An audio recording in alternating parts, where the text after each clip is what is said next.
Hello YouTube and welcome to Antiroxon Gaming. This is Mortal Online, a game that I keep coming back to because this game just doesn't want to die. There were a lot of naysayers thinking that, or saying that the game is going to at some point vanish and disappear because nobody plays it. Does this look like nobody plays it? This is all real characters, this is all real players, and this game is actually even more awesome than it was a few years ago when I first tried it. I decided to come back to it and freeze my old character and just kind of show you, if you're a beginner, what to expect from this game and what it's all about and why you should be playing this. And by the way, this game is now available on Steam as of 2015, so you can actually play directly from Steam, which is what I'm doing right now. Now, I just finished the tutorial, which is actually recommended that you do, and I didn't really I decided not to show you how the character creation works. You should, just play around with it yourself, because it's not really a big thing, as much a big thing as the actual character planning that you need to do later on, which is nothing to do with actual character creation. Anyway, I have to talk to this guy right now and choose my skill. And I believe I'm gonna go for, so there's a different presets you can go for. You don't really even have to choose one, but I'm just gonna choose a sword fighter because why not? Or an axe fighter. No, I'm gonna be a sword fighter. This is just a preset that helps you organize your skills as a beginner, and it does give you a few beginner items, but you can essentially choose any path you want in this game, because that's how this game works. It's a sandbox, full loot PvP game that has quite a lot of things you need to learn about it as you play it, but it's actually really worth trying. I'm not gonna say this. I know, actually, I am going to say it again. I'm not going to say it more than once, but let's just say it again. You need to try this game if you still haven't. I need to actually read the book. The way you learn new skills is by reading different books here, which is kind of similar to, I guess, games like EVE Online where you have to learn skills. But here, your skills go into your skill window right here. And as you learn them, you acquire experience points, you acquire new levels, and you actually acquire these by doing specific activities. Like, for example, if I start running around, let's see how long it takes me to get a little bit of running skill and a little bit of endurance skill. Probably a lot longer than that. Anyway, so I'm gonna keep running as I explain this to you. So yes, there's various skills here. There's quite a lot of skills actually.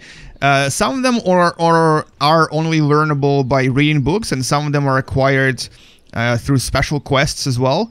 And in a sense, this works like no other MMORPG except for maybe EVE Online and Ultima Online, which are the only two MMORPGs I know that have very similar concepts. But as you learn these skills, you actually lose your total allowed skill. Oh, here we go. Reading increase. No, reading. No, that's not the same. I wanted running, not reading. Yes, you can see it says primary skill points, 866 of 1,100 remaining. That's because maximum I can have is 1,100 skill points.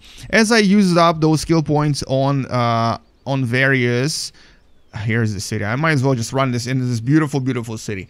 As I use up some of these things, and as I basically acquire different new skills or distribute points in my other skills, like for example, if I want to become an animal master, specialize in skeletons, I can maybe increase my skeleton lore and so on and so forth. And as I do this, I lose some of these points, and at some point I'll reach 0, which means that my character no longer improves, but I can still choose some other skills that I don't need anymore to basically cancel them out and get some points from those particular skills into my skeleton skill. So this is just an example. Now, another thing you need to know is that if you're a free player, your maximum skill level is 60. This increases to 100 once you become a paid player, but in the beginning it's 60. Anyway, let's not talk about skills anymore. So this is essentially the complexity of this game. I need to equip some things. I'm going to equip the shield and possibly my robes that I've recently made. And let's also, it's taking a while. Look around the city and explore a little bit, and just basically I'm going to try to give you an idea of what this game is like. So you'll see a lot of random NPCs like this guy right here, and you'll also see random players running around everywhere. And what you need to know about this game is that because it's full PvP and it's, full everything. So what is this guy doing? He's just kind of chilling. Just follow me now, dog. Oh yeah, he's trying to tame a dog. That's right. There's taming in this game where you can actually tame animals and make them your pets. and she looks pretty awesome. Anyway, so yes, this game is full of everything. So there's things like theft. You'll actually have your stuff stolen all the time if you're not careful enough. And there's quite a lot of thieves in this area because this is where the bank is. This is where players usually store their items. The bank is right there. And you'll see that there's people like just sneaking behind people and trying to steal their materials and their whatever is in their pockets. So yes, this game is far from dead. There's a lot of people playing this game. There's quite a lot of people, you know, just chilling, creating guilds, casting magic on their pets, and PvPing as well. Even though this is a full PvP game, you don't have to actually be active PvP. Or an active PvP player, that is, because you can just enjoy the game without that. You can actually enjoy just the view, exploration, and so on and so forth. You can run around and try to find secrets. There's quite a lot of secrets in this game. Or you can just build things. You can build your own house somewhere on the outskirts and try to live a peaceful life in secrecy. Because if it's not a secret location, people will probably come and steal your stuff. So yes, this game is very, very complex. It's been around for several years now, so it has matured quite a lot and developed a lot of various things for various types of players. So for both peaceful players and for PvP players, there's quite a lot of things to do. This game is also very atmospheric. It's not the most beautiful game in the world because the graphics are a little bit outdated, but the atmosphere in this game is incredible. Look at this. This is the fully open world ready for you to explore. Now, there is no map here, but there is a player-made map you can use on the internet that most people use. And the thing about that map is that it kind of just gives you a general idea of where you are, but not really specific locations. So you still have to learn how to map everything really well by yourself. In that sense, the game is quite realistic and also quite unforgiving, because if you die somewhere, and by the way, if you die, you lose your items, at least most items. There are some items that you don't drop, but most items you do drop. And if you want to recover those items, you have to kind of try to remember where you died. This is a very old school MMORPG technique that many other games used in the past, but this game decided to add it again because people asked for it. People actually wanted it. Anyway, so in the beginning, what do you do? So you find yourself in this beautiful city called Tindarum, and this is where you should start. There's actually a few locations you can choose between to start in, but I think you should start in Tindarum because this is where you'll learn about everything. And there's a place called Graveyard. Should you go there? Yes, you should. This is where most newbies, including myself, will now be training their skills and gaining some money. Because what you want to do in the beginning is, well, first of all, you want to meet friends. You want to meet people you want to play with, because by yourself, you're going to get bored really quick. But secondly, and the people you want to meet is at the graveyard. Just, you know, ask around. Be like, hey, can you be my friend? I want to be your friend. Be my friend, please. Anyway, so yes, in the graveyard, we are going to be training and getting some money, because you want to get money in the beginning just so you can buy books and learn new skills. There's a few skills you don't really know yet. Like, for example, if you want to become, I don't know, a miner or a lumberjack or something down the road, you need to learn a few skills about how to be a good lumberjack, how to be a good miner. And those books are sold in the main square where we just came from. There's actually a dude there that sells those books. And you can buy them from him, but to buy those books, you obviously need to get some money first, because you don't really have that much. I think we have like 50 silver, which is nothing. So we need to try to get a little bit more. This is someone actually tamed this animal, because that's why it's called Penelope Cruz. Fires, campfires, this is where you rest and regain health, which is what we're going to do right now. We're going to actually take a nappy here. So, sleep right here. We're going to lie down and fall asleep. This will restore our health, because we need full health, because this is going to be a battle. And you can see my skills, my endurance has increased because I was walking around. My resting has increased because I'm resting now. And everything in this game has these skill points. So basically, once you start doing things, your skill points will increase and the total skill point allowed will decrease. Now, 1100 doesn't sound like a lot, but it's actually enough for you to develop quite a rounded character. Especially if you're a free player, you can basically increase everything to 60, but not everything, but a lot of things can be 60. If you want to become a really good player, you may want to consider signing up for a premium account, because you do want to have 100 in certain skills. Alright, so we're done sleeping. Let's get up. These guys are just sitting, chilling. So all of these dudes are just here for two things. Some of them might be here for what I'm about to do, basically killing skeletons and getting loot and trying to get some money. We're gonna take out our sword and our shield. Block, attack.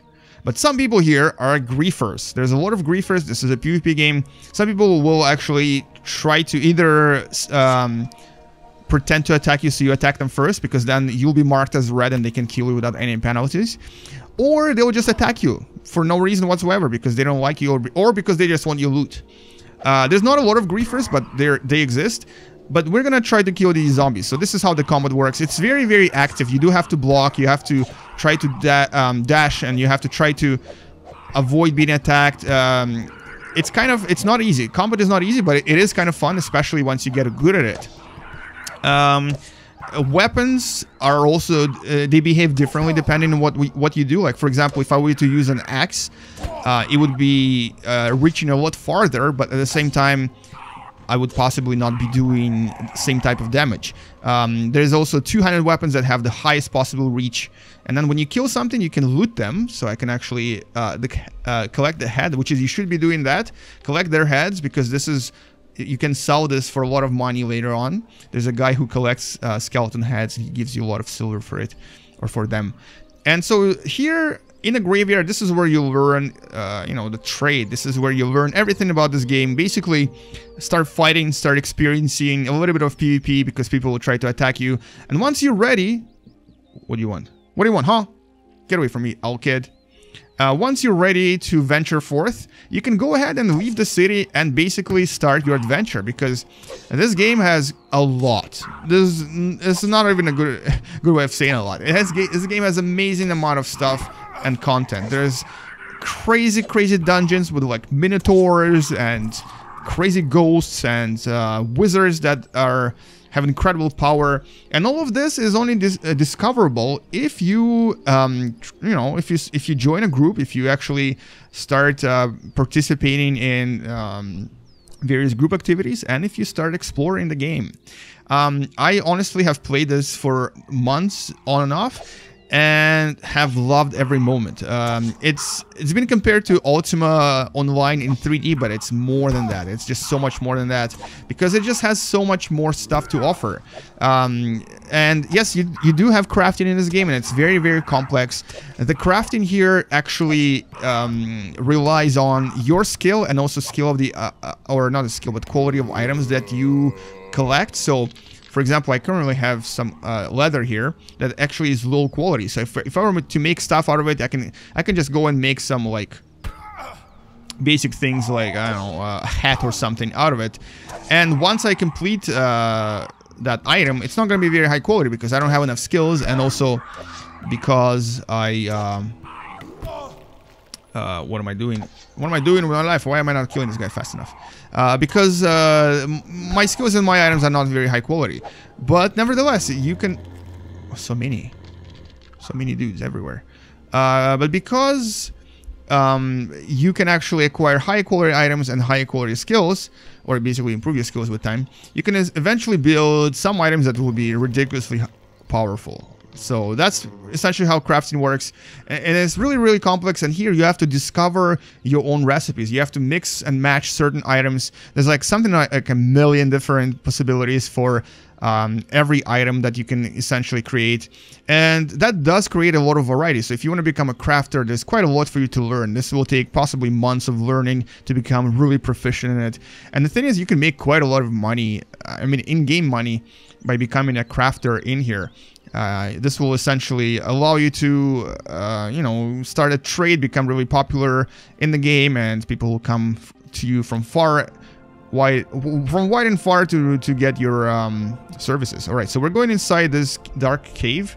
I'm gonna equip this, which is my torch, and the thing is, this game is going for realism, meaning that here you need to let's do this.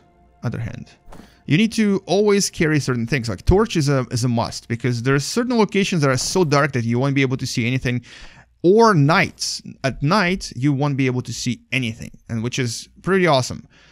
So let's take out our sword. Where's my sword? Where's my sword? Hey now, hey. Here we go. All right, sword and torch, and you can see the shadows there, everything. So we're going inside this little cave in a graveyard. I'm guessing it's some sort of a tomb. And inside here, and this is actually a new location. I have never been here before. I think that they've added this in the recent edition, the recent patches. But here, I'm assuming there's going to be some crazy powerful skeletons or something. I hear some water. And so yes, you need to have a torch, you need to have band-aids. There's no healing per se, even though there is a lot of magic. Magic in this game is not as overpowered as in some other games. And you can become a really powerful magician, but it will take you quite a lot of practice and a lot of learning. So there's quite a lot of realism in this game. Ooh, I found some gold, or coppers that is. Awesome. Alright, so nothing dangerous so far, but I'm assuming something's coming up. Let's find out what's in this beautiful, scary cave. Oh, here we go. There's some Skeletors and zombies. They're right there. So yeah, honestly, this is a must play. If you haven't tried this, or if you have heard about this, but you know, have tried it before, crap. Oh my god, this guy's powerful. Leave me alone. No. Run for it. So you'll actually experience this a lot. You'll be running for your life quite a lot. Yep. If you die, you become a ghost, and you have to go back to a priest, a spirit resuscitation professional, who will then... You left me alone, good. Who will then resuscitate you, and you can go back and try to reclaim your body and your items. But if it's a busy area like this, like the graveyard, you may actually end up losing everything, because people will most likely loot everything. There's certain items you don't lose, but a lot of items you do lose. Anyway, so yes, I almost died. I managed to escape. And so here's one other thing about this game I need to mention. In this game, you will never become so overpowered that you can just take on every monster and every boss by yourself. It's just never going to happen. Even if you have the most powerful items in the world, and if you're the most, experienced player in the game, you will still find monsters or bosses or something that will always overpower you, just because this game is meant to be played with people. It's not a game that you can solo. It's there are certain things you can solo, obviously. You can still play by yourself. You can still get really far by yourself. But as soon as you decide to settle, like build a house or... oh, he's a fledgling. I can't touch his stuff.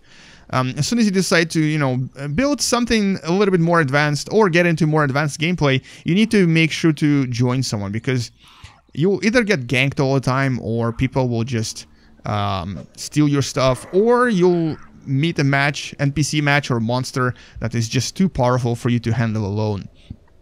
You can actually check out some of the other older videos from myself or other people, where you'll see some really, really difficult battles that really take more than 5 people to... Oh crap, run away. To try to get through. And some of those battles are fun. They require a lot of planning. They require a lot of different skills. Like, someone has to be a shield bearer, someone has to try to heal or possibly lure monsters, and you may also need several people to bring their own pets, because some pets have different skills, and you want to have all of that for a successful trip to any kind of a dungeon in this game, because most dungeons in here, even in the city dungeons are really, really hard. They're going to take you a long time to master. So yes, there's so many different complex things in this game. There's also pets, like I mentioned. You can pretty much make any animal, any monster your pet. I've seen people with like minotaurs running after them because they managed to somehow tame a minotaur.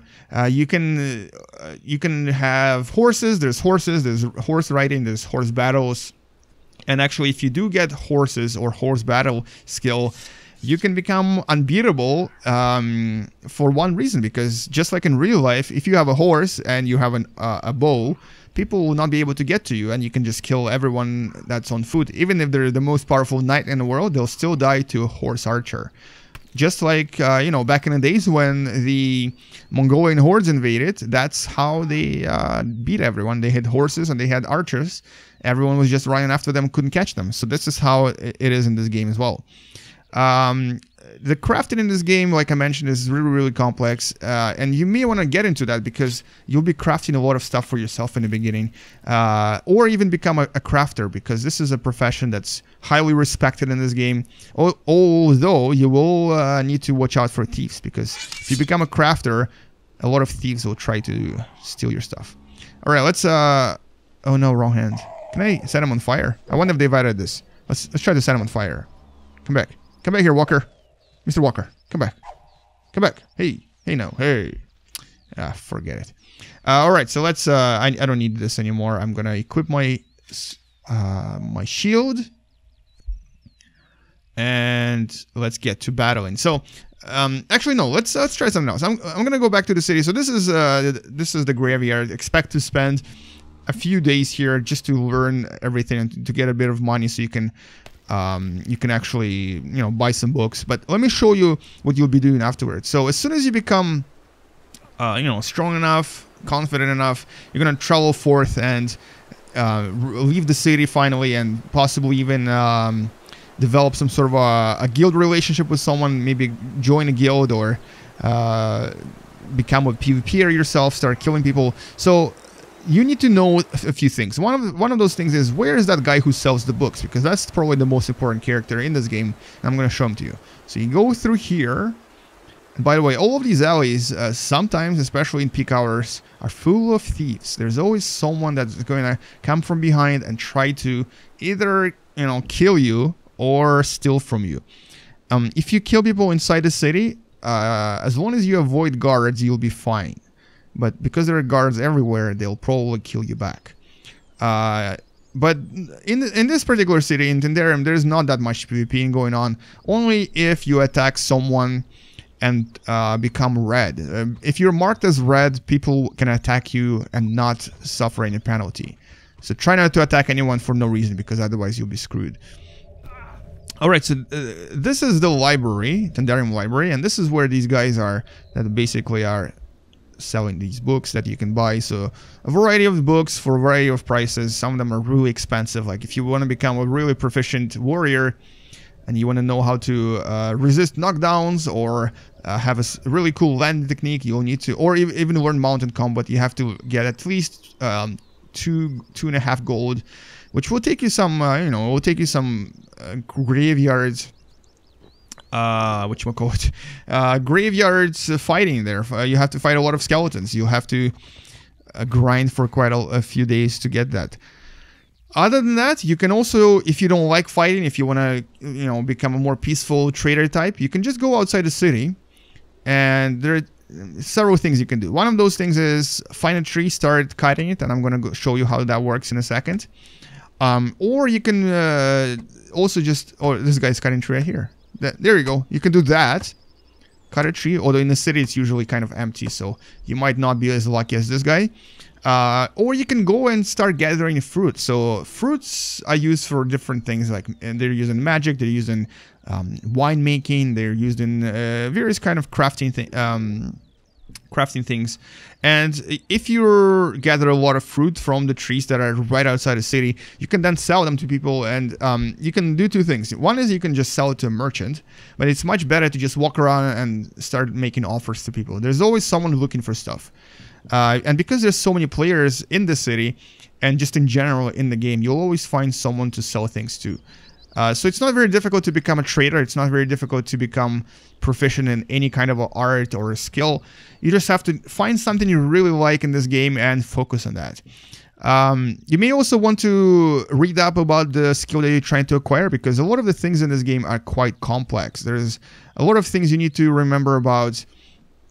Like, for example, if you want to learn how to become a much better, let's just say, a miner, right? You want to learn how to mine very, very unique, very rare materials. You need to learn how to get that far, how to, where those materials are, where you can find them, what you need to avoid, what kind of dangers there are in the game, if you're going to that specific area, and so on and so forth. So there's quite a lot of really complex things you need to learn if you want to become a master in something. But if you just want to be a free player and become a jack of all trades, that's also feasible. I've done that for many weeks, for many months before signing up for this game. and become a premium player, but you can be a free player and you can enjoy everything. Everything is, you know, available to you. But those are the trees I was talking about. Those are the trees where you can gather quite a lot of fruits. Let's actually go there and I'll show you what it's like. There's actually someone's house there. Hey, that's a new thing. Someone has decided to build a house there. And because of the complexity in this game, you'll never really get bored. I mean, if you really get into this game seriously and decide to spend a few months learning and playing, you'll enjoy every moment, because this is probably one of the more realistic and one of the more fun in terms of realism MMORPGs I've played.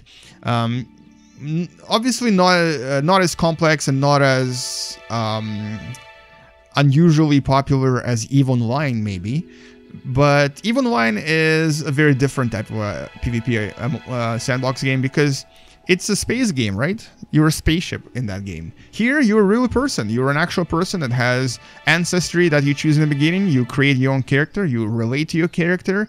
You name your character. And you then kill and die with your character. So this is what this game is like, and this is how it works. Now, everything you see here is open world. So you can actually go to those mountains. You can try to climb them. You can go to that hill over there. You can climb that hill. So everything here is open world. Like I said, there's no dungeons. It's all the world is your oyster, really, literally. So here I can actually come up to this tree and I can start obtaining red jambura, which is a fruit you can either eat or you can sell to people. You can also use this in crafting, obviously. So I'm eating right now, and you do need to eat in this game because you want to keep your stamina up. But interestingly, depending on the food you eat, okay, the better way of saying this is this.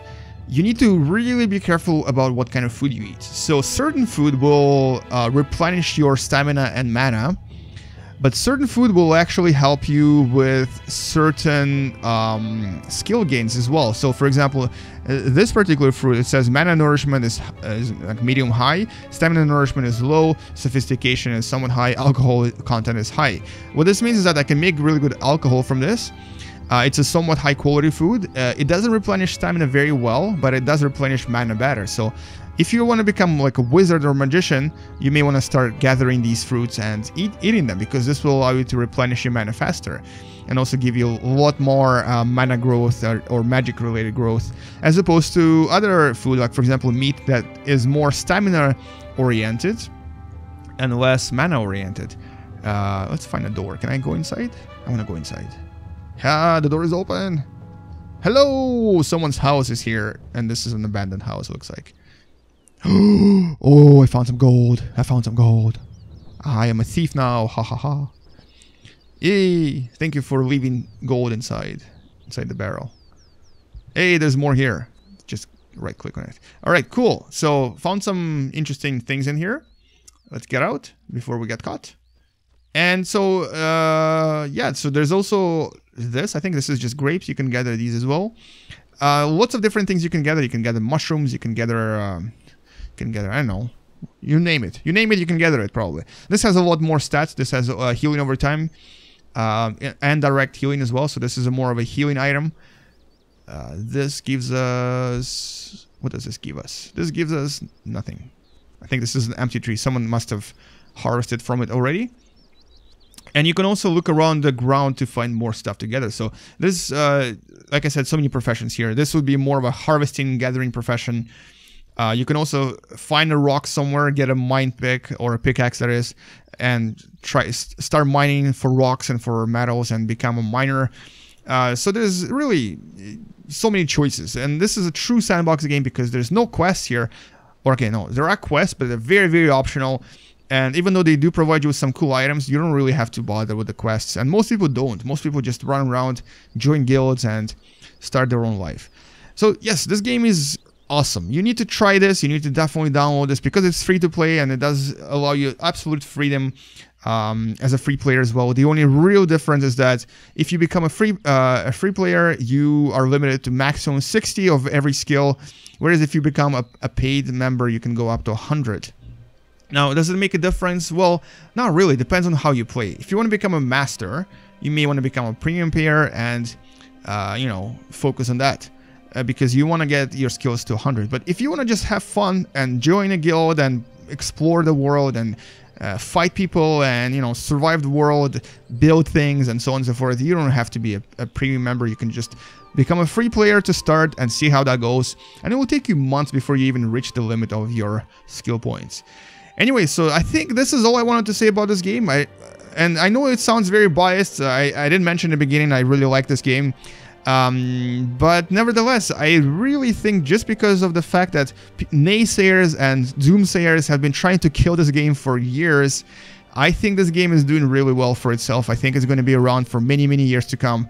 And this is a very unique MMORPG that is probably going to be one of the few MMORPGs left when all others die. Like, there have been so many games that shut down in the past, in the last few 3-4 years, or have gone free to play. And so has this game, but it's reached a point where it found the right balance between free-to-play and pay-to-play. And I think this game is going to do well for itself. I think you need to give this a try and really just go out there, download the game. If you don't like it, just erase it, right? Nothing lost, nothing gained. I myself will probably be playing Mortal Online for a few months and wait for a new update, because I've been waiting for some of the really cool additions that they've been promising. And this game is constantly updated. The community is alive, the developers are alive, and they're always listening to your suggestions. Anyway, thank you guys so much for watching. Hopefully you enjoyed this video. And this has been Antiroxon with Mortal Online. Come join and game you later. Bye-bye.